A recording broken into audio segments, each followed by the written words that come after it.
Hello, hello.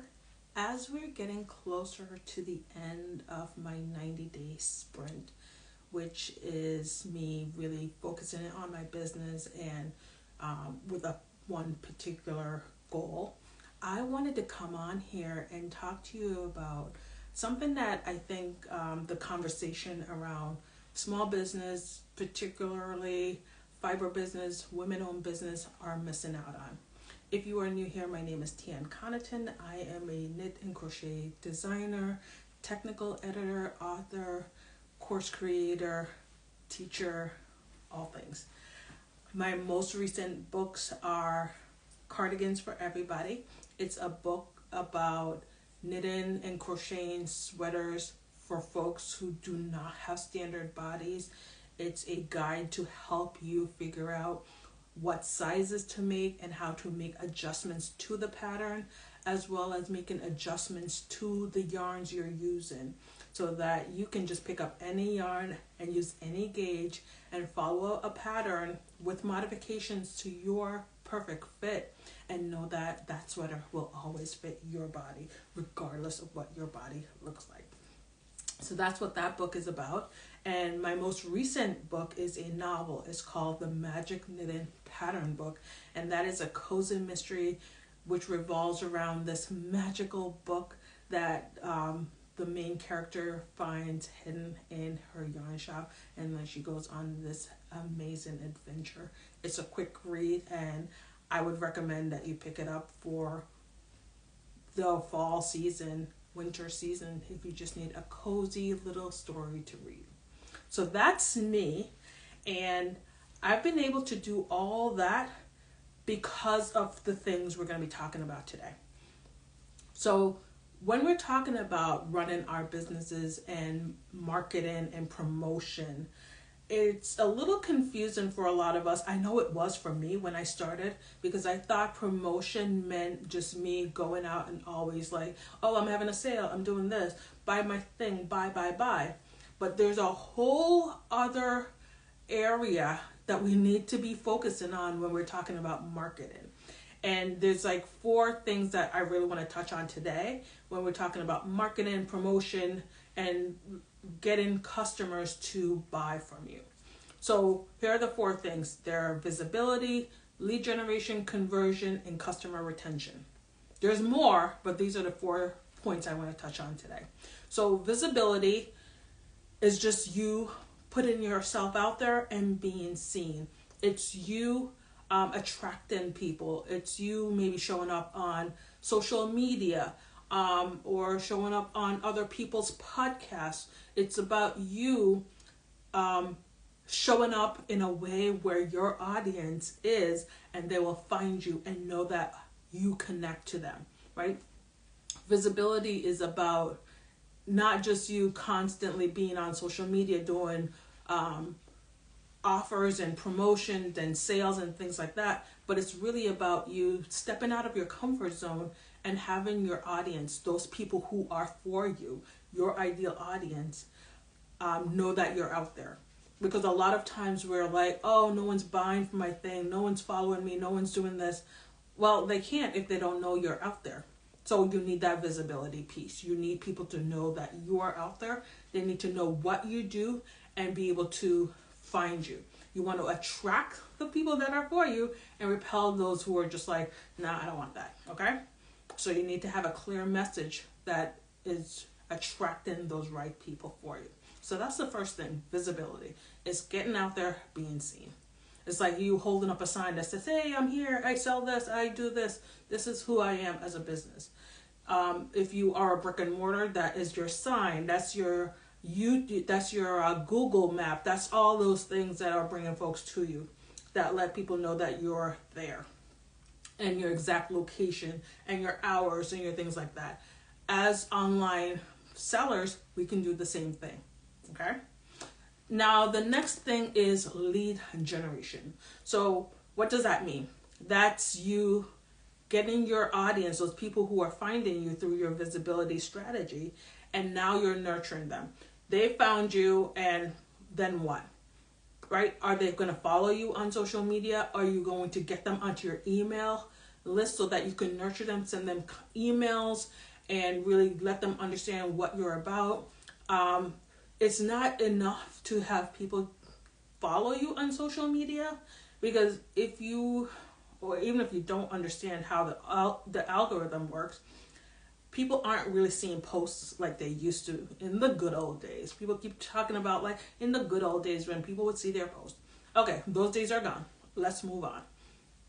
Now, instead of relying on social media to nurture your audience, we need to create a strategy that when people find you through your visibility strategy, they are going to an email list, a podcast, a YouTube, a blog, somewhere where that you can collect their information and then send them emails to nurture that relationship.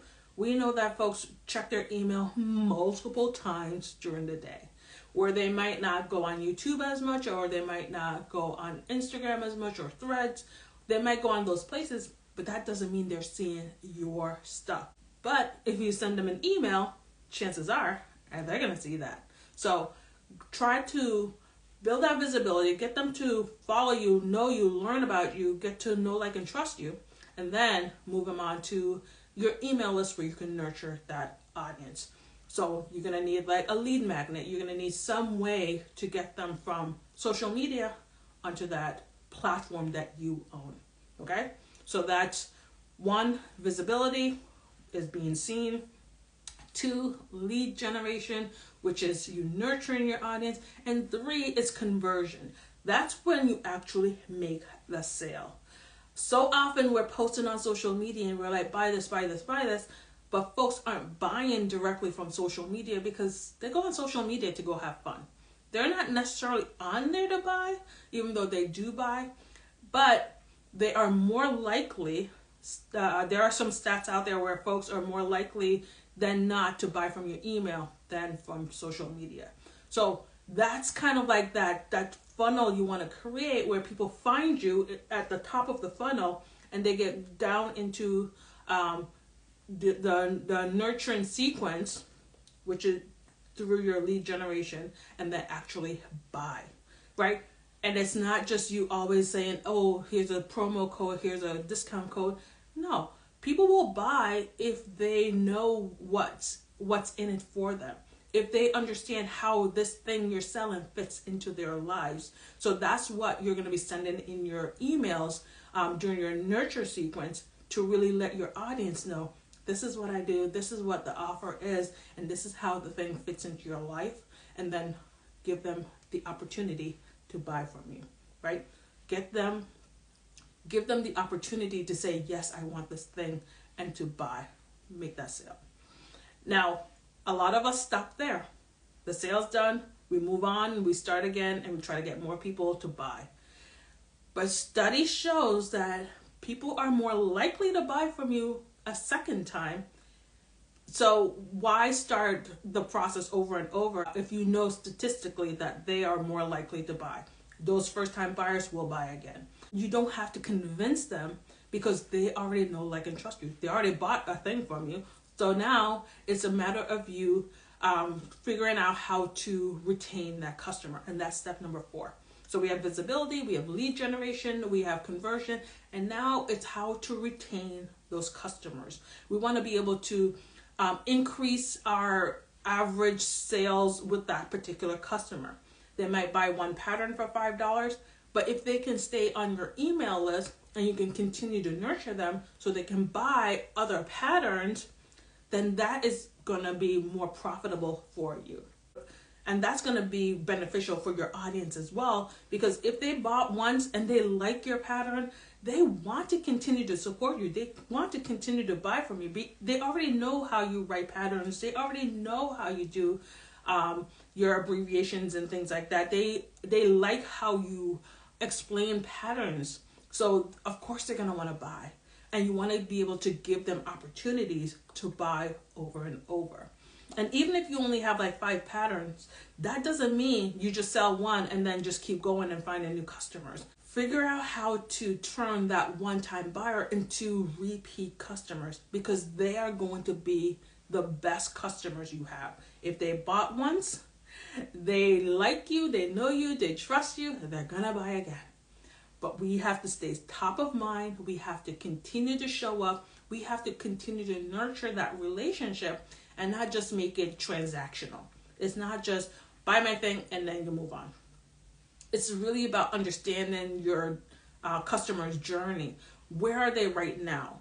And after they've bought, where are they at that point? And what can you offer them? Again, maybe it's not something that you're selling, but maybe you have a YouTube channel that you could say, hey, I'm gonna be talking about X, Y, and Z. And you're gonna continue to talk about different things in your email to keep your audience engaged. So, and then that's how you're gonna get repeat customers. There are a lot of different ways that we can talk about how to get repeat customers. Actually, there's a lot of different ways we could talk about visibility, lead generation, conversion, and repeat customers. But these are the 4 things that I really want you to think about during your 90-day sprint, and really think about, okay, visibility. How am I getting folks to find me and to see me? Are you going on podcasts? Are you doing blog posts? Are you doing any kind of collaboration? What are you doing? Okay? And then once those people find you, how are you keeping them? How are you nurturing them?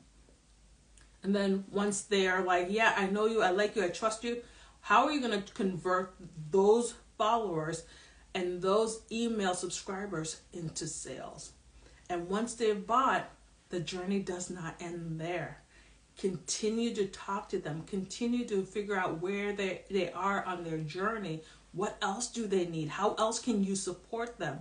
And continue to show up in that way for them. Because that repeat customer is the most profitable thing that you own right now, right? So if you've sold a pattern in the past, come on over to Pattern Partnership. Let's talk about different ways that you can retarget those folks and get them to buy again.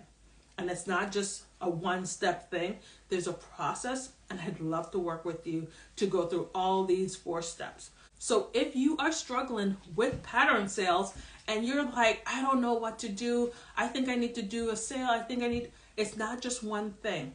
I'm going to walk you through this process, and I would love to work with you one-on-one, or come on into the Pattern Partnership membership, and let's figure out your process that will work best for your business, because none of this is one size fits all, right? How I like to show up and be visible might not work for you, and we need to figure out what's going to work for you, because if you don't like the way you're doing things, you're not going to keep doing it. And consistency is the key here, okay? So reach out. I'm going to leave some details in the notes below. I would love to work with you through these 4 steps to making more pattern sales in your business, especially now that we're in the holiday season. We can get this popping for you before Black Friday, so join today. Talk to you later. Bye for now.